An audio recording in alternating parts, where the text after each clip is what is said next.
Taigi anksti pavasarį buvom nusipirkę arbūzą, jį suvalgėm ir aišku liko sėklų, tai nepatingėjom, tas sėklas pasėjom į lavelį, palaikėm šiltami ir valio jo sudygo.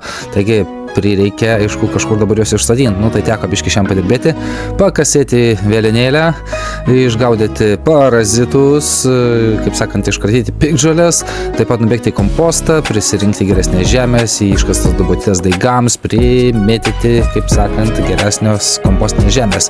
Ir aišku, tada gražiausius, didžiausius daigus išsirinkom ir gražiai juos susodinau. Tai va. Ir visai nemažai tų daigelių čia gavosi sutalpinti, aišku, dar kažkiek liko mažesnių tokių, tai va, čia arbūziukai. Ir aišku, liko dar truputėlį plotas, galėjau užsadinti arbūzais, bet atbėgo greitai dukra iš namų ir sako, tete, pasodink, turi melionas sėklų. Sakau, greičiausiai melionas nespės užaugti, bet jau tiek to.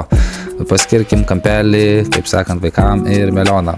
Bus ten, nebus kažkas, bet, vienu žodžiu, paeksperimentuokime. Ir aišku, vos nepamiršau, bet vienas dalykas, reikia nepamiršti palaistyti tai, ką pasodinom. Tai va, šiandienos toks vakarinis tarpelis buvo, kas pasikrapštyti ypač su velėna.